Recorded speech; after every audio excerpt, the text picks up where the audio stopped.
സാധാരണ ജക്കാത്തുമായി ബന്ധപ്പെട്ട് പറയുമ്പോൾ ആളുകൾ ഈ റിന ഉണ്ടാവണം, അല്ലെങ്കിൽ ഈ ജക്കാത്ത് മുസക്കിക്ക് ജക്കാത്ത് കൊടുക്കുന്ന ആൾ ദായകന് ആൾ സമ്പന്നനാവണം, അയാൾക്ക് ധന്യത ഉണ്ടാവണം എന്ന് പറയാറുണ്ട്. കൂട്ടത്തിൽ ഈ അടിസ്ഥാന ആവശ്യങ്ങൾ കഴിച്ചു ബാക്കിയുള്ളത് എന്നൊരു വർത്തമാനം പറയാറുണ്ട്. എന്താണ് അതിനെക്കുറിച്ച് പറയാനുള്ളത് മൗലവിക്ക്? ഈ അടിസ്ഥാന ആവശ്യങ്ങൾ കഴിച്ചുള്ള ഫദ്ലു അനിൽ ഹവായിജിൽ അസ്ലിയ എന്ന ഹനഫി മദ്ഹബിൻ്റെ ചില ഗ്രന്ഥങ്ങളിലൊക്കെ വളരെ ആധികാരികമായിട്ട് കൊടുത്ത കാണാൻ സാധിക്കും. അപ്പോൾ അതിനെപ്പറ്റി പണ്ഡിതന്മാർ ജുംഹൂറുൽ ഉലമ അങ്ങനെ ഇത് വെച്ചിട്ടില്ല, ഫുഖഹാക്കൾ വെച്ചില്ല. എന്തുകൊണ്ടാണെന്ന് വെച്ചാൽ ആദ്യം പറഞ്ഞ 2 ഷർത്ത് എത്തുന്നതോട് കൂടി ഇത് അതിൽ പെടും. അതായത് നിസാബ് തികഞ്ഞ ഒരു എമൗണ്ട് ഒരാളെ കയ്യിലുണ്ടാവുക, 1 വർഷം കഴിഞ്ഞിട്ടും ആ നിസാബ് തികഞ്ഞ എമൗണ്ട് അയാളെ കയ്യിലുണ്ടെങ്കിൽ അതിനർത്ഥം എന്താ? അയാളെ ആവശ്യങ്ങൾ ഇതിനിടയിൽ നിർവഹിക്കപ്പെട്ടു പോയി. അല്ല, അപ്പോൾ ആ ആവശ്യങ്ങൾ യഥാർത്ഥത്തിൽ അത്യാവശ്യമുള്ളതോ അല്ലെങ്കിൽ അല്ലാത്തതായ ആവശ്യങ്ങൾ ഉണ്ടാകാൻ പറ്റും. ഒരാൾ വീട് പണി നടന്നുകൊണ്ടിരിക്കുക, വീട് പണിക്ക് 30 ലക്ഷം ഉറുപ്പ്യ അയാൾ ബജറ്റ് ചെയ്തത്. അങ്ങനെ ഈ കൊല്ലം അയാൾ 30 ലക്ഷത്തിന് സക്കാത്ത് കൊടുത്തു. അടുത്ത കൊല്ലം അയാളുടെ കയ്യിൽ 10 ലക്ഷമേ ഉള്ളൂ, 20 ലക്ഷം ഓൾറെഡി വീട് നിർമ്മാണത്തിന് ഉപയോഗിച്ചു. അപ്പോൾ ആ 10 ലക്ഷത്തിന് അയാൾ സക്കാത്ത് കൊടുക്കണം. അയാൾ അടിസ്ഥാന ആവശ്യമാണ് വീട് എന്ന് വിചാരിക്കുക. എന്നാലും നിസാബ് തികഞ്ഞ എമൗണ്ട് അയാളെ കൈവശം കേട് കൂടാതെ ഇരിക്കുന്നുണ്ട്. അപ്പോൾ അയാൾ അതിന് സക്കാത്ത് കൊടുക്കണമെന്നാണ്. അല്ല, നിങ്ങൾ പറഞ്ഞതിൽ ഇതെന്താ വെച്ചാൽ അൽ ഫദ്ലു അനിൽ ഹാജാത്തിൽ അസാസിയ എന്നാണ്. അൽ ഹാജാത്തുൽ അസാസിയ എന്താണ് എന്നത് നിർണിതമാണ്. ഒരു മനുഷ്യൻ്റെ എല്ലാ ആവശ്യങ്ങളും പൂർത്തീകരിച്ച് ബാക്കിയുള്ളതെന്നല്ല. ഈ ചോദ്യം പ്രധാനമായി ഇത് വളരെ സ്വാഭാവികമായിട്ടും പ്രായോഗികമായും സംഭവിക്കുന്നതാണ്. എനിക്ക് വരുമാനമുണ്ട്, ഈ വരുമാനത്തിൽ നിന്ന് ഞാനും എൻ്റെ കുടുംബവും അങ്ങനെ ജീവിച്ചു പോവുകയാണ് ചെയ്യുക. അതെ, അത് പിന്നെ നിസാബ് തികഞ്ഞ ഒരു ഡേറ്റ് വരും. ആ ഡേറ്റ് കഴിഞ്ഞാലും എനിക്ക് കിട്ടിക്കൊണ്ടിരിക്കുന്ന വരുമാനത്തിൽ നിന്നും കയ്യിൽ നിന്ന് പണം ഉപയോഗിച്ചു ഞാൻ എൻ്റെ കുടുംബം അങ്ങനെ ജീവിച്ചു പോകും. എനിക്ക് അവിടെ ജീവിതം നിർത്തിവെക്കാൻ പറ്റൂല. ഇത് നിസാബ് തികഞ്ഞു എന്നതുകൊണ്ട് ഇനി ഇതുമ്പോൾ തൊടാൻ പറ്റൂല എന്ന് പറഞ്ഞിട്ട് ഇത് കാരണം കൊല്ലം തികയുമ്പോൾ നിസാബ് തികയേണ്ടതാണ് എന്ന് കരുതി മാറ്റി വെക്കേണ്ട കാര്യമില്ല. അങ്ങനെ എടുക്കുക അള്ളാഹു ഉണ്ടാക്കുന്നില്ല, ഷറ ഉണ്ടാക്കൂലല്ലോ. അയാൾ ജീവിച്ചു പോകും, അയാളുടെ അടിസ്ഥാന ജീവിതാവശ്യങ്ങൾക്കും കുടുംബത്തിൻ്റെ ആവശ്യങ്ങൾക്കും അയാൾ ചെലവഴിച്ചു പോകും. ഒരു കൊല്ലം തികയുമ്പോൾ ബാക്കിയുള്ളതിനാണ് അയാൾ, അത് നിസാബ് തികയുന്നതിനാണ് അയാൾ സക്കാത്ത് കൊടുക്കുന്നത്. ഈ പ്രശ്നം വരുന്നത് എന്തുകൊണ്ടാന്ന് ചോദിച്ചാൽ ഇപ്പൊ സാലറികളാണ് ആളുകൾ കൈപ്പറ്റുന്നത്. അപ്പൊ എന്ത് ചെയ്യാൻ പറ്റും? ഒരാൾക്ക് പെട്ടെന്ന് കഴിഞ്ഞ ഒരു വർഷം എനിക്ക് എത്രയാണ് സാലറി കിട്ടിയത് എന്നുള്ള കണക്ക് കിട്ടും എന്നുള്ളൊരു പ്രശ്നം മാത്രമേ ഇതിലുള്ളൂ. അപ്പോൾ ഒരാൾക്ക് ഇപ്പോൾ 50,000 ശമ്പളമുള്ള ഒരാൾക്ക് ഒരു വർഷം കൊണ്ട് 12 മാസം കൊണ്ട് 6 ലക്ഷം രൂപ കിട്ടിയിട്ടുണ്ട്. അയാൾ നോക്കുമ്പോൾ അയാളുടെ ജീവിതാവശ്യങ്ങളൊക്കെ കുറച്ച് 2 ലക്ഷം, നിങ്ങൾക്ക് 6 ലക്ഷം കിട്ടിയിട്ട് 2 ലക്ഷമേ ഉള്ളൂ എന്ന് അയാളോട് ആരും ചോദിക്കാൻ പോകണ്ട. അത് അയാളുടെ അടിസ്ഥാന ജീവിതാവശ്യങ്ങൾക്ക് അയാൾ ചെലവഴിച്ചതാണ് എന്ന് അയാളും പഠിച്ചവനും തമ്മിലുള്ള ഇത് മതി. അതിലാരും കടന്നു കയറേണ്ടതില്ല. അപ്പോൾ ഇത് വെച്ചിട്ടാണ് എന്ത് വലിയ ശമ്പളമുള്ള ആളുകളൊക്കെ എന്ത് ചെയ്യും? അവരുടെ ക്യാഷ് എടുത്തു വെക്കൂല, അവരെന്ത് ചെയ്യും? വേറെ പലതിനും അത് ചെലവഴിക്കും. അടിസ്ഥാന ജീവിതാവശ്യങ്ങൾക്കല്ലാതെ ചെലവഴിക്കുന്ന ആളുകൾ, അങ്ങനെ ഉയർന്ന ശമ്പളക്കാരുണ്ടെങ്കിൽ അവർ അടിസ്ഥാന ജീവിതാവശ്യങ്ങൾക്ക് എത്രയാണോ ചെലവ് വരുന്നത് എന്നതിൻ്റെ കണക്ക് വെക്കണം. അത് കഴിച്ച് അവർക്ക് കിട്ടിയ ശമ്പളത്തിന്റെ ബാക്കിക്ക് അവർ സക്കാത്ത് കൊടുക്കണം. ചെലവായി പോയിട്ടുണ്ടെങ്കിലും ചെലവായി പോകാന്ന് പറഞ്ഞാലേ ഈ വിഷയത്തിൽ പണ്ഡിതന്മാർ പറയുന്നത് ഈ അടിസ്ഥാന ആവശ്യം എന്നത് തന്നെ മാറിക്കൊണ്ടിരിക്കാം, കാലദേശ വ്യത്യാസം അനുസരിച്ച് മാറാം. ഇപ്പോൾ ഒരാൾ ഓടിട്ടൊരു വീട് അയാൾക്ക് വാർപ്പാക്കാലോ, നിലത്ത് സിമെൻ്റ് ഇട്ട ഒരാൾക്ക് പിന്നെ ടൈൽസ് ഇടാലോ. ഇങ്ങനെയൊക്കെ ഹലാലായ രൂപത്തിൽ ദൂർത്തോ ദുർവ്യയോ ഇല്ലാതെ അയാൾ ചെലവഴിക്കുന്നതിനൊന്നും സക്കാത്ത് കൊടുക്കേണ്ടതില്ല. കാരണം അയാൾക്ക് ഈ 2 നിബന്ധന പൂർത്തിയാകുന്നതോടുകൂടി പിന്നെ അയാൾ എന്താണ്, അയാൾക്ക് വരുമാനം കിട്ടാൻ വേണ്ടി ചിലപ്പോൾ കുറച്ച് സ്ഥലം കിടക്കട്ടെ, മക്കൾക്കൊക്കെ ഉപയോഗപ്പെട്ടോട്ടെ എന്ന് വിചാരിച്ചിട്ട്, അല്ലെങ്കിൽ കൃഷി ചെയ്യാൻ ഉദ്ദേശിച്ച് സ്ഥലം വാങ്ങിച്ചു സക്കാത്ത് ആരംഭിക്കുന്നതിന് മുമ്പ്, അല്ലെങ്കിൽ അയാൾക്ക് വാടക കൊടുക്കാൻ വേണ്ടിയിട്ടൊരു ബിൽഡിംഗ് ഉണ്ടാക്കി ഭാവിയിൽ വരുമാനം ആയിക്കോട്ടെ എന്ന് വിചാരിച്ചിട്ട്. അപ്പോൾ അതൊക്കെ അയാൾക്ക് അനുവദനീയമായ മാർഗത്തിലൂടെ ചെലവഴിക്കലാണ്. അത് കഴിഞ്ഞിട്ട് 1 കൊല്ലം കഴിഞ്ഞിട്ടും അയാളുടെ കയ്യിൽ നിസാബ് ഉണ്ടെങ്കിൽ അതിനർത്ഥം അയാൾ അതിന് സക്കാത്ത് കൊടുക്കണം എന്നാണ്. ഈ നിസാബ് തികഞ്ഞ എമൗണ്ട് ചെലവഴിക്കാതെ ഒരാൾ വെച്ചാൽ 1 വർഷം കഴിഞ്ഞാൽ അതിന് സക്കാത്ത് കൊടുക്കണം എന്ന് പറഞ്ഞതിനെ പറ്റി ഷെയ്ഖ് ഖർദാവി പറയുന്നുണ്ട്. അത് നേരത്തെ പറഞ്ഞല്ലോ, ഈ റൊട്ടേറ്റ് ചെയ്യേണ്ട പണം, വിനിമയത്തിന് ഉപയോഗിക്കേണ്ട മാധ്യമമായ പണം അയാൾക്ക് ഉപകാരമില്ല, ബാക്കിയുള്ളവർക്ക് ഉപകാരമില്ലാതെ അയാൾ ഇങ്ങനെ മുടക്കിയിട്ടതിന് അയാൾ കൊടുക്കുന്ന ഒരു ഗരീബത്താണ്. ഇപ്പം ഞാൻ ചോദിക്കാൻ കാരണം, ഇപ്പോൾ നമ്മുടെ നാട്ടിൽ വളരെ സാധാരണഗതിയിലാണ് നടക്കുന്നൊരു കാര്യമാണ് വിവാഹങ്ങൾ. ഇപ്പോൾ വിവാഹത്തിന് ഒരു സാമാന്യമായ ചിലവൊക്കെ നമുക്ക് മനസ്സിലാവും. പക്ഷേ ഇപ്പോൾ പലതരം വിവാഹങ്ങളും ആർഭാടങ്ങളും വന്നിട്ട് ലക്ഷക്കണക്കിന് രൂപ, ലക്ഷക്കണക്കിന് കോടികളോളം വരുന്ന രൂപ ഭക്ഷണ സംവിധാനങ്ങളൊക്കെ ആയിട്ടുമൊക്കെ ചെലവഴിക്കും. അപ്പോൾ ഈ ചെലവഴിക്കൽ യഥാർത്ഥത്തിൽ ഒരാളുടെ അടിസ്ഥാന ആവശ്യമായിട്ട് പെടാൻ പറ്റുമോ? ആ ദൂർത്തിന് ഖുർആന് തുടക്കം മുതൽ ഒടുക്കം വരെ നോക്കിയാൽ നമുക്ക് ദൂർത്തിനെയും ദുർവ്യയത്തെയും കൈകാര്യം ചെയ്ത് നമുക്ക് കാണാൻ സാധിക്കും. അള്ളാഹിൻ്റെ മുമ്പിലാണ് മറുപടി പറയേണ്ടി വരും. അല്ല, അതെന്താണെന്ന് വെച്ചാൽ അവർ ആ ചെയ്യുന്നതിന് ഇരട്ടി പ്രഹരം ഉണ്ടാകും എന്നുള്ളതാണ്. കാരണം ഒന്നത് ദൂർത്തടിക്കുന്നു എന്ന പ്രശ്നം ഉണ്ടാകും, അതുവഴി സക്കാത്ത് മുടങ്ങുകയും സക്കാത്തിന് അർഹതപ്പെട്ടവർക്ക് അവരുടെ അവകാശം കിട്ടാതെ പോവുകയും ചെയ്താൽ അതിൻ്റെ പ്രശ്നം കൂടി ഉണ്ടാകും. ഈ സക്കാത്തിനെ കുറിച്ച് മനസ്സിലാക്കേണ്ടതെന്ന് വെച്ചാൽ, എനിക്ക് സക്കാത്ത് നിർബന്ധമായി കഴിഞ്ഞാൽ പിന്നീട് ആ സക്കാത്തായിട്ട് ഞാൻ കൊടുക്കേണ്ടുന്ന 2.5% ആ 2.5% എൻ്റെ സമ്പത്തിലെ ഹറാമായ ധനമാണ്. ഞാനത് എടുത്ത് കൊടുത്തേ പറ്റൂ. അത് കൊടുക്കാതെ ഞാനത് ഉപയോഗിച്ചാൽ ഒന്ന് ഞാൻ ഹറാമ് തിന്നുന്നു എന്നതിൻ്റെ പ്രശ്നം വരും.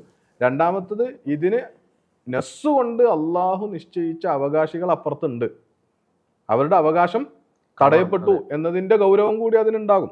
അങ്ങനെയല്ലാതെ വേറെ നിയമം വെച്ചിട്ട് എന്ത് ചെയ്യാൻ പറ്റൂല, നിങ്ങളതുകൊണ്ട് കല്യാണം നടത്തണ്ട, സക്കാത്ത് കൊടുക്കോളം, കല്യാണം നടത്തണ്ട എന്ന് പറയാൻ അതിൽ കഴിയില്ല. അത് മുസ്ലിമിന് എല്ലാ കാര്യങ്ങളിലും ഉണ്ടാകേണ്ടുന്ന ഒരു സ്വാഭാവികമായ സൂക്ഷ്മതയിൽ അതെ അതെ ഇത് പടച്ചോനോടുള്ള കളിയാണ്. ഇവിടെ പൊതുവെ നമ്മുടെ നാട്ടിൽ ഏറ്റവും അധികം സാമ്പത്തിക ശേഷിയുള്ളവരെ പരിശോധിച്ചൊക്കെ കച്ചവടക്കാരാണ് ഉദ്യോഗസ്ഥന്മാരെക്കാൾ. അപ്പോൾ കച്ചവടത്തിൻ്റെ സക്കാത്ത് എങ്ങനെയാണ് എന്നതിന് പണ്ഡിതന്മാർ വളരെ കൃത്യമായ രൂപം പറഞ്ഞു തന്നിട്ടുണ്ട്. വിൽപ്പന ചരക്കുകൾ ഷോപ്പിൽ കടയിൽ വെച്ച് വിൽക്കുന്ന കച്ചവടക്കാർ, അത്തരം കച്ചവടക്കാർ അവർക്ക് എല്ലാ വർഷവും ഒരു നിശ്ചിത സമയം ഉണ്ടാവണം. ആ സമയം എത്തിക്കഴിഞ്ഞാൽ ചരക്കുകളുടെ സ്റ്റോക്ക് എടുക്കണം. ഒന്നാമതായിട്ട് ഇങ്ങനെ സ്റ്റോക്ക് എടുത്തിട്ട് ആ സ്റ്റോക്ക് എടുത്തതിൽ ഒരു 10 ലക്ഷത്തിൻ്റെ ചരക്കുകൾ ഉണ്ടെന്ന് വിചാരിക്കുക. അതിൽ അയാൾ കടം ഉണ്ടെങ്കിൽ, സ്റ്റോക്കിന് ചിലപ്പം കടം കൊടുത്തിട്ട് വാങ്ങിച്ച സ്റ്റോക്കുകൾ ഉണ്ടാവും, അത് അയാൾക്ക് ഒരു 2 ലക്ഷത്തിൻ്റെ കടം ഉണ്ടെങ്കിൽ അത് അതിൽ നിന്ന് ലെസ് ചെയ്യാം. അപ്പോൾ അയാളെ സ്വത്ത് എന്ന് പറയുന്നത് 8 ലക്ഷത്തിൻ്റെ ആവും. അയാൾ വിറ്റ വകയിൽ കിട്ടാനുള്ള കടമുണ്ട്, അങ്ങനെ അത് 2 ലക്ഷം ഉണ്ടെങ്കിൽ വീണ്ടും അതിലേക്ക് ആഡ് ചെയ്യണം. അങ്ങനെ കൊടുക്കാനുള്ള കടവും കുറച്ച് കിട്ടാനുള്ള കടം അതിനോട് ചേർത്ത് ഈ സ്റ്റോക്കിനെ മൊത്തം എത്ര വരുമോ അതിൻ്റെ 2.5% സക്കാത്ത് കൊടുക്കണം. ആ കച്ചവടക്കാരന് നഷ്ടമാണെങ്കിൽ കൊടുക്കണം. എന്നുവെച്ചാൽ അയാൾ കച്ചവടം തുടങ്ങുമ്പോൾ 25 ലക്ഷത്തിൻ്റെ മുതൽ ചരക്കുകൾ കടയിലുണ്ടായിരുന്നു. ഒരു വർഷം കഴിഞ്ഞിട്ട് സ്റ്റോക്ക് എടുത്ത് നോക്കുമ്പോൾ 20 ലക്ഷമേ ഉള്ളൂ. അപ്പോൾ യഥാർത്ഥത്തിൽ അദ്ദേഹത്തിന് 5 ലക്ഷം നഷ്ടമാണ്. ചില ആളുകൾ അങ്ങനെ ചോദിക്കാറുണ്ട്. ഇവിടെ ലാഭമാണോ നഷ്ടമാണോ നോക്കിയിട്ടല്ല സക്കാത്ത്. നേരത്തെ പറഞ്ഞ സ്വന്തം ഉടമസ്ഥതയിൽ നിസാബ് തികഞ്ഞ എമൗണ്ട് അല്ലെങ്കിൽ നിസാബ് തികഞ്ഞ എമൗണ്ടിന് തുല്യമായ വിൽപ്പന ചരക്കുകൾ ഒരാളുടെ കയ്യിലുണ്ടെങ്കിൽ അയാൾ അതിന് 2.5% സക്കാത്ത് കൊടുക്കണം. അവിടെ ലാഭം ഉണ്ടായോ നഷ്ടം ഉണ്ടായോ എന്നത്, ഇനി ലാഭം ഉണ്ടെങ്കിൽ ലാഭം കൂടി ആഡ് ചെയ്തിട്ടാണ് സക്കാത്ത് കൊടുക്കേണ്ടത് എന്നർത്ഥം. ഇതാണ് കച്ചവടത്തിൻ്റെ സക്കാത്ത് എന്ന് പറയുന്നത്. അതിൽ കച്ചവട ചരക്കുകളെ ഇതിൽ പരിഗണിക്കുക ഈ നാണയങ്ങൾ പോലെയാണ് പരിഗണിക്കുക. അതെ അതെ. അപ്പം അതുകൊണ്ടാണ് ഈ കറൻസിയുടെ നിസാബും അതേപോലെ തന്നെ കച്ചവട ചരക്കുകളുടെ നിസാബും സ്വർണത്തിൻ്റെയും വെള്ളിയുടെയോ നിസാബ് സ്വീകരിക്കുന്നത്. അതുകൊണ്ടാണ് അതിൻ്റെ അസ്ല അതാണ്. സ്വർണവും വെള്ളിയും പോലെ പെട്ടെന്ന് വിറ്റ് കാശാക്കാവുന്ന ധനം എന്നുള്ള നിലക്കാണ് ഉറൂദു തിജാറ അഥവാ കച്ചവട ചരക്കുകളെ പരിഗണിക്കുക.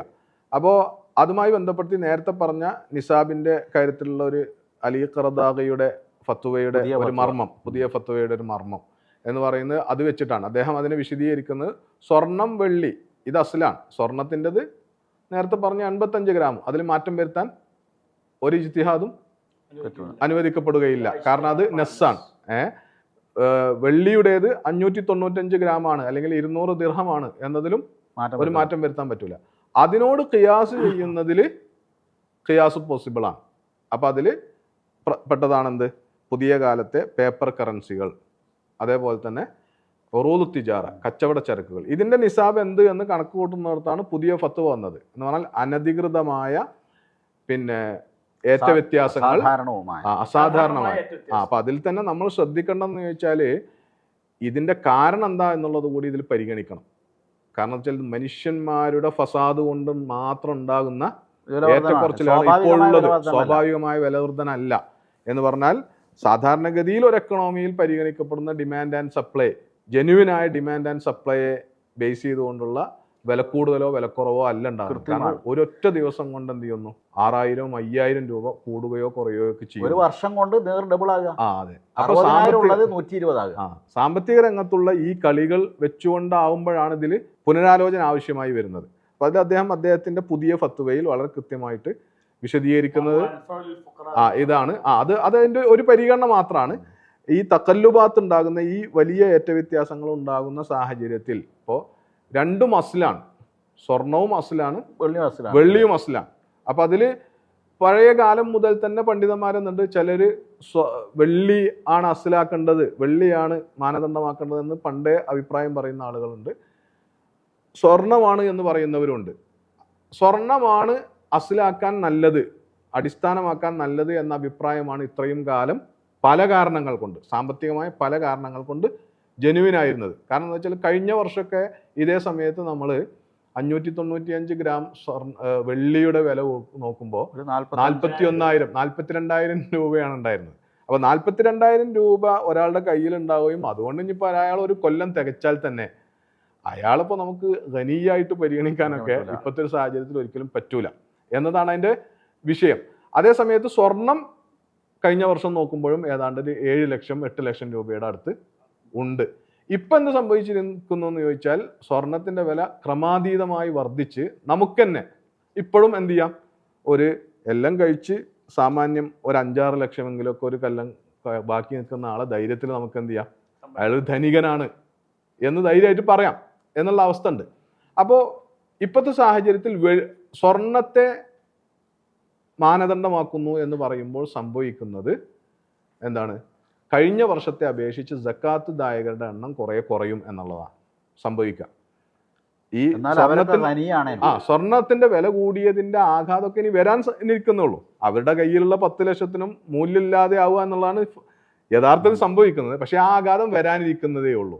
അപ്പൊ ഇപ്പോൾ എന്ത് ചെയ്യാം, നമുക്ക് വെള്ളിയെ സ്വീകരിക്കാം. കാരണം വെള്ളിക്കും മൂല്യം കൂടിയിട്ടുണ്ട്. അപ്പൊ അതനുസരിച്ച് 595 ഗ്രാം വെള്ളിക്ക് ഗ്രാമിന് 280 രൂപ വെച്ച് ഏതാണ്ട് 1,66,650 രൂപയൊക്കെയാണ് വരുന്നത്. അപ്പൊ ഇതുള്ള ഒരാളുടെ കയ്യിൽ അത് നിസാബ് തികഞ്ഞ എമൗണ്ട് ഉണ്ടായി, അയാളുടെ ജീവിതാവശ്യങ്ങളൊക്കെ കഴിഞ്ഞ ഒരു കൊല്ലം അയാൾ ജീവിച്ച് പോയതിന് ശേഷം ഒരാളുടെ കയ്യിൽ എന്തുണ്ട്, അത്ര തന്നെ എമൗണ്ട് ഉണ്ട്, അയാൾ സക്കാത്ത് കൊടുക്കേണ്ടുന്ന ധനികനാണ് എന്ന് പറയുന്നതിന് പ്രശ്നമൊന്നുമില്ല. അപ്പൊ അത് ആ ഒരു പോയിന്റിലാണ് തുല്യമായ ചരക്കുള്ള കച്ചവടക്കാരനും. അതെ, ആ ഒരു പോയിന്റിലും അതാണ് ദാരിദ്ര്യം വർദ്ധിക്കുകയും ചെയ്യുന്നുണ്ട് ഇപ്പുറത്ത്.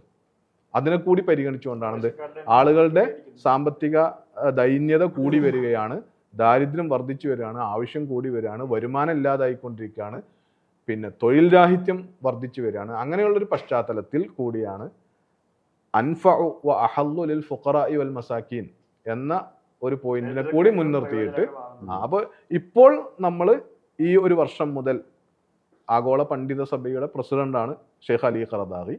ഫിഖ്ഹ് വിഷയങ്ങളിൽ, പ്രത്യേകിച്ചും സാമ്പത്തിക വിഷയങ്ങളിൽ ലോകത്ത് ഏറ്റവും അവലംബിക്കാൻ പറ്റുന്ന നമ്പർ 1 എന്ന് തന്നെ പറയേണ്ടുന്ന പണ്ഡിത വ്യക്തിത്വമാണ് അദ്ദേഹം. അപ്പോൾ ആ ഫത്വയെ ഡിപ്പെൻഡ് ചെയ്തുകൊണ്ടാണ് ഈ വർഷം മുതലൊക്കെ സക്കാത്തിൻ്റെ ഒരു ശേഖരണവും സക്കാത്തിൻ്റെ ഒരു കൊടുക്കലൊക്കെ നടക്കേണ്ടത്. എന്ന് പറഞ്ഞാൽ 595 ഗ്രാം വെള്ളിയുടെ വിലക്ക് തുല്യമായ പണം ഉള്ള ആൾ ആ പണത്തിനനുസരിച്ചാണ് എന്ത് ചെയ്യേണ്ടത്, അയാളുടെ സാലറി ആണെങ്കിലും കച്ചവടമാണെങ്കിലും ഷെയറുകളാണെങ്കിലും വാടകയാണെങ്കിലും ഒക്കെ അയാൾ സക്കാത്തിന് അവലംബിക്കേണ്ടത് ആ നിസാബും അതിനനുസരിച്ചുള്ള അളവുമാണ്. അപ്പോൾ ഈ പറഞ്ഞ കൂട്ടത്തിൽ തന്നെ നമുക്ക് പറയാം, വാടക ഒരാൾക്ക് കിട്ടുന്ന വാടക, ഇനി ഒരാൾക്ക് ഷെയർ ഉണ്ടെങ്കിൽ ആ ഷെയർ മാർക്കറ്റ് വാല്യൂ ആണ് ഷെയറിൻ്റെ സക്കാത്തിന് പരിഗണിക്കുക, ബുക്ക് വാല്യൂ അല്ല, മാർക്കറ്റ് വാല്യൂ. ഒരാൾക്കുള്ള മൊത്തം അയാൾക്കുള്ള ഷെയറിന് ഇപ്പോൾ മാർക്കറ്റ് വാല്യൂ അനുസരിച്ച് 595 ഗ്രാം വെള്ളിയുടെ വിലക്ക് തുല്യമായ വാല്യൂ ഉള്ള ഷെയർ അയാളുടെ കയ്യിലുണ്ടെങ്കിൽ അതിൻ്റെ അയാൾ 2.5% സക്കാത്ത് കൊടുക്കണം എന്നർത്ഥം. ഇനി ഒരാളുടെ കയ്യിൽ അത് മാത്രമായിട്ടില്ലെങ്കിൽ പിന്നുള്ള വരുന്ന വിഷയം എന്താണ്, ഒരാളുടെ കയ്യിൽ 2 ലക്ഷം രൂപ ക്യാഷ് ആയിട്ടൊന്നുമില്ല, അക്കൗണ്ടിലോ ഇതായിട്ട് അത് ഒരു 50,000 റുപ്യൊക്കെ ഉണ്ട്. അതേ സമയത്ത് ഒരു ലക്ഷം രൂപയുടെ ഷെയർ അയാൾ വാങ്ങിയിട്ടുണ്ട്. ഏതെങ്കിലും മ്യൂച്വൽ ഫണ്ടിൽ അയാൾ ഒരു 50,000 രൂപ ഒക്കെ എന്ത് ചെയ്തിട്ടുണ്ട്, ഇൻവെസ്റ്റ് ചെയ്തിട്ടുണ്ട്. അപ്പോൾ പണമായി ചെറിയൊരു കച്ചവടം ഉണ്ട് അയാൾക്ക്. ആ കച്ചവടത്തിന്റെ മൊത്തം സ്റ്റോക്കൊക്കെ കൂട്ടിയാൽ അപ്പൊ ഇതെല്ലാം കൂട്ടിയിട്ട് നിസാബ് തികയുമെങ്കിൽ, ഓരോ ഇനത്തിനും നിസാബ് തികയുമെങ്കിൽ അത് അങ്ങനെ കൂട്ടി 2% കൊടുക്കാം. ഇനി അങ്ങനെ തികഞ്ഞിട്ടില്ലെങ്കിൽ പണമായ ഈ പരിഗണിക്കുന്ന, പണത്തെ പോലെ പരിഗണിക്കുന്ന കച്ചവട വസ്തുക്കൾ, ഷെയറുകൾ, വാടക, ആഭരണം, പിന്നെ വാടക വരുമാനം, ബാങ്ക് ബാലൻസ് ഇതെല്ലാം ചേർത്ത് നിസാബ് തികയുമ്പോഴാണെങ്കിലും അയാൾ 2.5% സക്കാത്ത് കൊടുക്കാൻ ബാധ്യസ്ഥനാണ്. അപ്പൊ അതെന്താ വെച്ചാൽ രണ്ടും ഫലത്തിൽ ഒന്നെ സംഭവിക്കാം. വേറെ വേറെ കൊടുത്താലും ഇങ്ങനെ ഒന്നിച്ചു കൊടുത്താലും ഒന്ന്. ഇനിയിപ്പോ എല്ലാത്തിലും നിസാബ് തികഞ്ഞ ആളും എന്ത് ചെയ്തു, കൂട്ടുമ്പോൾ ഇതെല്ലാം കൂട്ടിയിട്ട് കൊടുത്താലും കണക്കൊന്നു തന്നെയായിരിക്കും. നേരത്തെ ഈ കാർഷിക വിളകളുടെ സക്കാത്ത് പറഞ്ഞ കൂട്ടത്തിൽ ശ്രദ്ധേയമായി പറയേണ്ട ഒരു സംഗതി, ഈ കാർഷിക വിളകൾ എന്ന് പറയുന്നത് എല്ലാത്തരം കാർഷിക, ഇപ്പോൾ പച്ചക്കറികൾക്ക് സക്കാത്തില്ല എന്ന് പറയുന്ന ഒരു പ്രമാണം മുദ്രിക്കപ്പെടുന്നത് സാധാരണ കേൾക്കാറുണ്ട്. അതേപോലെ തന്നെ നമ്മൾ ഈ നാണ്യവിളകൾ, ഇപ്പോൾ റബ്ബർ അല്ലെങ്കിൽ വാനില പോലുള്ള അല്ലെങ്കിൽ തെങ്ങ് പോലുള്ള വിളകൾ, ഇവിടെ സക്കാത്ത്. അതേസമയം ഒരു ഭക്ഷ്യധാന്യം നടത്തത്തിൽ ഇപ്പോൾ ഗോതമ്പ്, ബാർലി അല്ലെങ്കിൽ നെല്ല് പോലുള്ളത്, ഇതിൻ്റെ എല്ലാം നിസാബ്, ഇത് സക്കാത്ത് കൊടുക്കേണ്ടതും ഒരേ രീതിയാണോ എന്ന് പലരും ചോദിക്കാറുണ്ട്. അതിന് മൗലവിക്ക് എന്താണ് അതിൻ്റെ വിഷയത്തിൽ പറയാനുള്ളത്? അതിൽ നബി സല്ലല്ലാഹു അലൈഹി വസല്ലമയുടെ കാലത്ത്, ഖുലഫാഉർ റാഷിദീങ്ങളുടെ കാലത്തും പല ഇനം കാർഷിക വിളകൾ അവിടങ്ങളിലൊക്കെ ഉണ്ടായിട്ടുണ്ട്. മക്ക, മദീന എന്ന് നബി സല്ലല്ലാഹു അലൈഹി വസല്ലമയുടെ കാലത്ത് അത് മാത്രമേ ഉള്ളെങ്കിലും ഇറാഖും സിറിയയും ഈജിപ്തും ഇവിടങ്ങളിലൊക്കെ എല്ലാ തരം കാർഷിക ഇതൊക്കെ ഉണ്ടായിരുന്ന. ഇവിടെയൊക്കെ നമ്മൾ മനസ്സിലാക്കാൻ കഴിയുന്നത്, നബി സല്ലല്ലാഹു അലൈഹി വസല്ലമ ഏതായിരുന്നാലും പഴവർഗ്ഗങ്ങളിൽ മുന്തിരിക്കും ഈത്തപ്പഴത്തിനും മാത്രമാണ് സക്കാത്ത്, ഉണക്കമുന്തിരി, മുന്തിരിക്കും ഈത്തപ്പഴത്തിനുമാണ് സക്കാത്ത് വസൂലാക്കിയത്. അതേപോലെ പിന്നെ ഗോതമ്പ് പോലുള്ള ഇതിനുമാണ് പറഞ്ഞിട്ടുള്ളത് 5 വസ്ഖ് എന്ന് പറഞ്ഞിട്ടുള്ളത്. ഇത് വെച്ചിട്ട് ജുംഹൂറുൽ ഉലമാ എന്നുവെച്ചാൽ ഹനഫി മദ്ഹബ് ഒഴിച്ചുള്ള മദ്ഹബി ഇമാമിങ്ങളൊക്കെ പറയുന്നത്, ഉണക്കി സൂക്ഷിച്ച് വെക്കാൻ പറ്റുന്ന ഭക്ഷ്യധാന്യങ്ങൾക്ക് മാത്രമാണ് ഈ അനുപാതത്തിൽ സക്കാത്തുള്ളത് എന്നാണ്. അഥവാ 5 വസ്ഖ് ഉണ്ടായാൽ അതിൻ്റെ ഇത്ര ശതമാനം എന്ന് പറഞ്ഞിട്ടുള്ളത് അവയ്ക്ക് മാത്രമാണെന്നാണ്. അല്ലെങ്കിൽ എന്താ ഉണ്ടാകുക എന്ന് വെച്ചാൽ, ഏലത്തിന് 4,000 റുപ്യ 5,000 റുപ്യറ്റാണ് ഒരു കിലോ ഏലത്തിന് ഉണ്ടാകുക. 653 കിലോഗ്രാം ഏലം ഉണ്ടായാലേ സക്കാത്ത് കൊടുത്താൽ ഉള്ളൂ എന്ന് പറയേണ്ടി വരും. വാനില അതിനേക്കാൾ ഉള്ളതാണ്. പിന്നെ കാർഷിക വിളവ് കൊയ്യുമ്പോൾ സക്കാത്ത് കൊടുക്കണം എന്നാണ്. റബ്ബറിനൊക്കെ എങ്ങനെയാണ് ഇപ്പോൾ സക്കാത്ത് കൊടുക്കുക? പച്ചക്കറികൾക്ക് സക്കാത്തില്ല എന്ന റിവായത്ത് തന്നെയാണ്. ആ ഹദീസിന് ചെറിയ സനദിനൊക്കെ പ്രശ്നമുണ്ട്. പക്ഷെ എന്നാലും അത് പൊതുവെ സ്വീകാര്യമായ ഒരു നടപടിക്രമമാണ്. ഖുലഫാഉർ റാഷിദീങ്ങളുടെ കാലവും നബി സല്ലല്ലാഹു അലൈഹി വസല്ലം കാലത്തൊന്നും പച്ചക്കറികൾക്ക് സക്കാത്ത് വസൂലാക്കിയിട്ടില്ല. അപ്പോൾ അതിന് പണ്ഡിതന്മാർ കാർഷിക വിളയുടെ സക്കാത്ത് വസൂലാക്കിയിട്ടില്ല അന്നാണ്. അപ്പോൾ പിന്നെ അത് വിൽക്കുക ചെയ്യാം. ഇപ്പം കാപ്പി ആയാലും തേയില ആയാലും റബ്ബറായാലും അടയ്ക്കയായാലും പച്ചക്കറി ആയാലും അതൊക്കെ ഒരാൾ വിൽക്കുക ചെയ്യുക. മറ്റേ വീട്ടിലുണ്ടാക്കുന്നതിന് ഏതായാലും നിസാബ് ഇത് തികയൂലല്ലോ. അപ്പോൾ അത് വിൽക്കുമ്പോൾ അപ്പോൾ പിന്നെ അത് കാർഷിക വിള എന്ന കാറ്റഗറി മാറി സ്വർണത്തിൻ്റെയും വെള്ളിയുടെയും ഇതിലേക്ക് മാറി.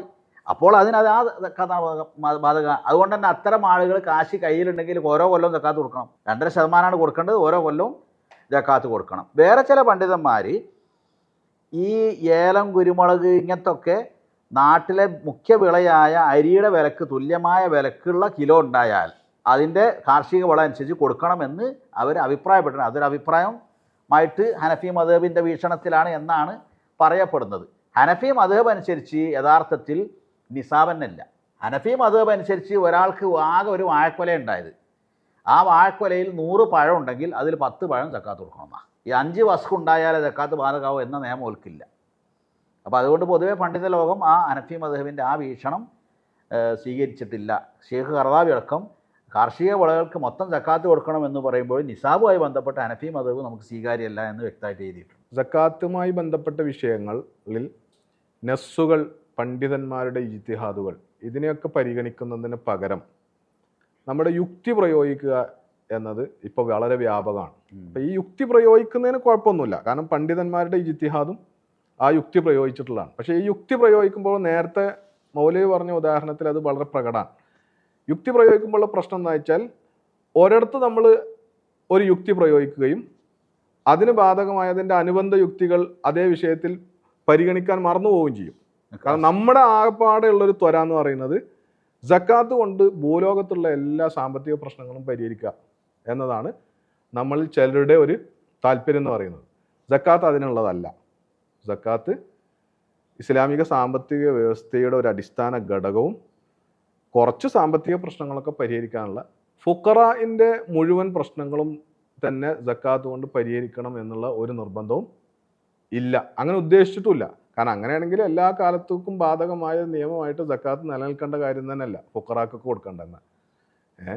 എല്ലാ കാലത്തും ഇത് ബാധകമായ നിയമമാണെന്ന് വരുമ്പോൾ തന്നെ ഫുഖറാക്കൾ ഉണ്ടാകും. അതേ സമയത്ത് സക്കാത്ത് കൊണ്ട് ഫുഖറാക്കൾ ഫഖർ ഇല്ലാതെയായി പോകുന്ന സാഹചര്യങ്ങളും ഉണ്ടാകാം. അതിന് ഉള്ള നിയമങ്ങളും ഉള്ള യുക്തിയുമല്ലാതെ കൃത്രിമമായ യുക്തികളോ കൃത്രിമമായ നിയമങ്ങളോ എന്ത് ചെയ്യേണ്ടതില്ല, നമ്മൾ ഉണ്ടാക്കേണ്ടതില്ല. ഇപ്പോൾ നേരത്തെ പറഞ്ഞ കാർഷിക നിസാബിൻ്റെ കാര്യത്തിൽ എന്ത് ചെയ്യും? കാർഷിക വിളകളോട് ഖിയാസ് ചെയ്യും, അവിടെ ആ യുക്തി പ്രയോഗിക്കും. അതേസമയത്ത് കാർഷിക വിളകൾക്ക് ഒരിക്കൽ സക്കാത്ത് കൊടുത്താൽ പിന്നെ സക്കാത്ത് ബാധകമല്ല എന്നതിന് സാലറിയെ കാർഷിക വിളകളോട് ഖിയാസ് ചെയ്യുന്ന ആളുകൾ വരെ ഉണ്ട്. അപ്പൊ സംഭവിക്കുന്നത് വെച്ചാൽ ഇത് പറഞ്ഞാൽ കാർഷിക വിളയുടേതാണ് മാലി മുസ്തഫ, അതിന് കാർഷിക വിളകളെ പോലെ 10% കൊടുക്കണം എന്നെങ്ങാനും പറഞ്ഞാൽ അതിന്റെ ബാക്കി വരും എന്താണ്? പിന്നെ ഒരാൾ ഒരിക്കൽ ശമ്പളത്തിന് 10% കൊടുത്താൽ പിന്നെ കാലാകാലം അയാളുടെ കയ്യിൽ ആ പണം എത്ര കാലം നിന്നാലും സക്കാത്ത് കൊടുക്കണ്ടെന്നുള്ളതാണ്. കാരണം ഖിയാസ് വരുമ്പോൾ ഒരു ഖിയാസിന്റെ ഹുക്കുമിന്റെ ഒരു വശം ബാധകമാകുകയാണെങ്കിൽ ബാക്കിയെല്ലാം എന്ത് ചെയ്യണം? ബാധകമാണ്. ഇതിന്റെ ഒരു പ്രശ്നം മൊത്തം നമ്മുടെ സമൂഹത്തിനുണ്ട്. അതേപോലെ തന്നെയാണ് നേരത്തെ പറഞ്ഞത്, സക്കാത്ത് കൊണ്ട് എല്ലാം പരിഹരിച്ച് കളയാം, അല്ലെങ്കിൽ സക്കാത്ത് കൊണ്ട് പരിഹരിക്കപ്പെടണം. ഇതുകൊണ്ടുണ്ടായ ഇസ്ലാമിക സമൂഹത്തിനുണ്ടായ വലിയൊരു അപകടം എന്താണെന്ന് ചോദിച്ചാൽ, സക്കാത്ത് അല്ലാതെ തബറുആത്ത് എന്നുള്ള നിലക്ക് ഇസ്ലാമിക സമൂഹങ്ങളിൽ വലിയ നന്മകൾ ഉണ്ടാക്കിയിട്ടുള്ള വഖഫ്, സാധാരണ സദഖ, ഇങ്ങനെ അടക്കമുള്ള ഒരുപാട് കാര്യങ്ങൾ അവഗണിക്കപ്പെട്ടു എന്നതാണ്. ഇഫ്താർ ഫണ്ട് അടക്കം സക്കാത്ത് നിർത്തി ചിലവാക്കുക എന്നാണ് ചോദ്യം. ഇതൊക്കെ ഒരു സക്കാത്ത് കൊടുക്കാൻ ബാധ്യത ഇല്ലാത്ത ആളുകൾ ഇഫ്താർ ഫണ്ടിക്ക് ഉദാരമായി സംഭാവന ചെയ്ത് നടത്തിയിരുന്ന സംഗതി ഇപ്പോൾ വലിയ സമ്പന്നരായ ആളുകൾ ഇഷ്ടംപോലെ പൈസ ഉണ്ടാവും, അതെടുത്തിട്ട് ഇഫ്താർ ഫണ്ടിനടക്കം കൊടുക്കും. ഈ ഇഫ്താർ ഫണ്ടിലാണെങ്കിലോ തൊഴിലാളിയും മുതലാളിയും എല്ലാവരും വന്നിട്ട് പള്ളിയിലൊക്കെ ഉള്ള ആളുകൾ വരുന്നവരും നിസ്കരിക്കാൻ കയറിയവനും യാത്രക്കാരനും ഒക്കെ എന്താക്കും, അത് ഇഫ്താറിൽ പങ്കെടുക്കുകയും ചെയ്യും. എന്ന് പറഞ്ഞാൽ സാമൂഹ്യ ബാധ്യതകളൊക്കെയും നിർബന്ധമായ സക്കാത്തിൽ നിന്ന് തീർക്കാനുള്ള ഒരു കുറുക്കുവഴി ആളുകൾ പലപ്പോഴും അന്വേഷിക്കുന്നതായിട്ട് ഇതിൽ തോന്നുന്നു. ഇവിടെ എപ്പോഴും ഉണ്ടാകുന്നൊരു പ്രശ്നം എന്താണെന്ന് വെച്ചാൽ, പല ആളുകളും മനസ്സിലാക്കുന്നത് ഇസ്ലാമിൽ ഒരാളെ സഹായിക്കാനുള്ള ഏക സംവിധാനമാണ് സക്കാത്ത് എന്നാണ്. അങ്ങനല്ല.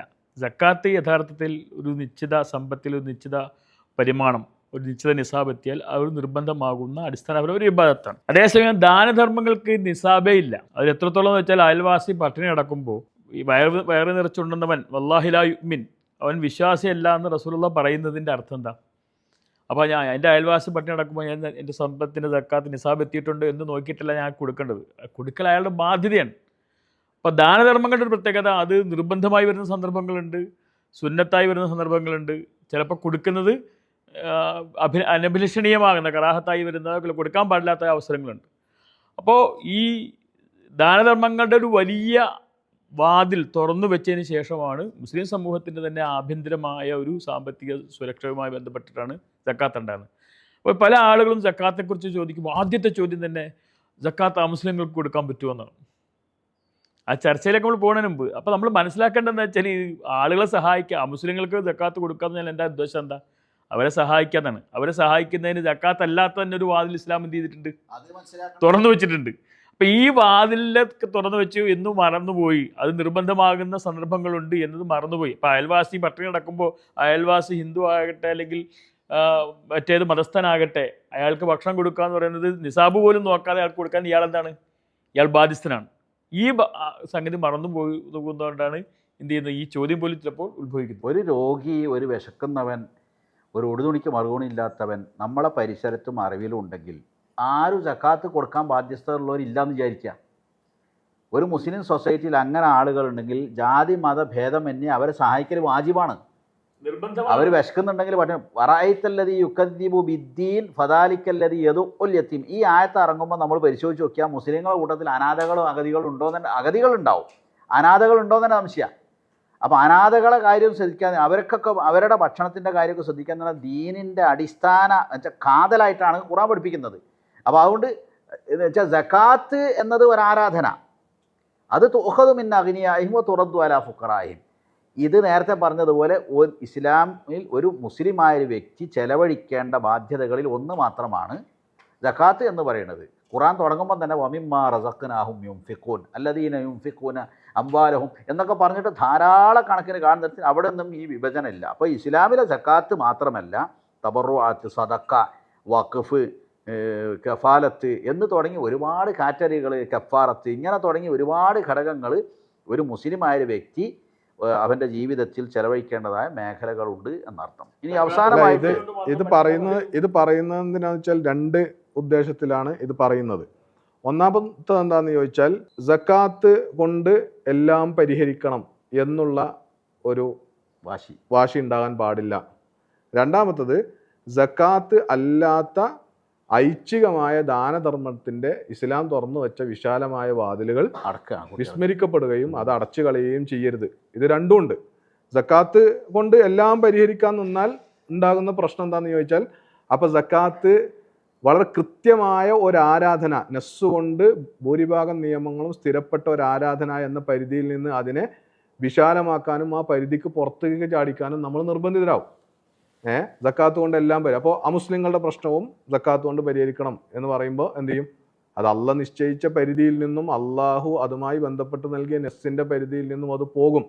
ഇസ്ലാമിക ചരിത്രം പരമ്പരാഗതമായി അല്ലെങ്കിൽ കുറേ കാലം തുടർന്ന് വന്ന അതുമായി ബന്ധപ്പെട്ടൊരു പ്രായോഗിക മാതൃകക്ക് അത് വിരുദ്ധമാകും. ഇസ്ലാമിക സമൂഹത്തിൽ ഇത് ഉണ്ടായിരുന്നത് എന്താണെന്ന് ചോദിച്ചാൽ, മുസ്ലിങ്ങളിൽ നിന്ന് സക്കാത്ത് ഈടാക്കും, മുസ്ലിങ്ങളുടെ പ്രശ്നങ്ങൾ പരിഹരിക്കാൻ ആ സക്കാത്ത് മതിയാകും.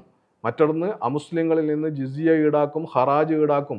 ഇത്തരം ബൈത്തുൽമാലിലേക്ക് വരുന്ന വരുമാനങ്ങളിൽ നിന്ന് രാജ്യത്തെ സമൂഹത്തിലെ അമുസ്ലിം പൗരന്മാരുടെ പ്രശ്നങ്ങൾ പരിഹരിക്കാനും അവിടെ വകുപ്പുണ്ടാവും.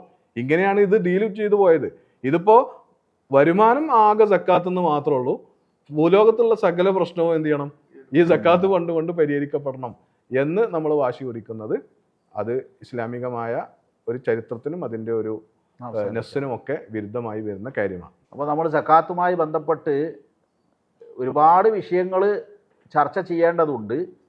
എന്നാൽ ഈ സിറ്റിങ്ങിൽ കുറച്ച് കാര്യങ്ങൾ മാത്രമാണ് നമ്മൾ ചർച്ച ചെയ്തിട്ടുള്ളത്. പല ആളുകൾക്കും ഇനിയും പല സംശയങ്ങളും ഉണ്ടാവും എന്ന കാര്യം ഉറപ്പാണ്.